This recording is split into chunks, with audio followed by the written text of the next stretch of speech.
If your dips or weighted dips look like this, you are missing out on a lot of muscle gain, mainly on your chest and also on your front delts. But what you are not missing out on when your dips look like this is a shoulder injury, because you have really stiff shoulders and they don't even move.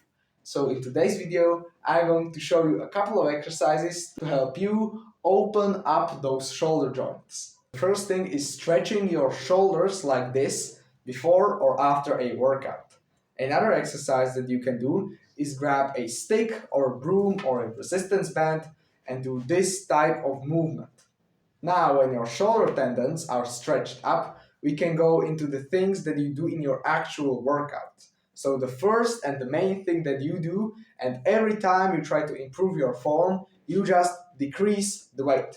Even if you have just 5 kilograms, please decrease the weight, because you want to go as deep as possible, and when you do that, you want to decrease the weight.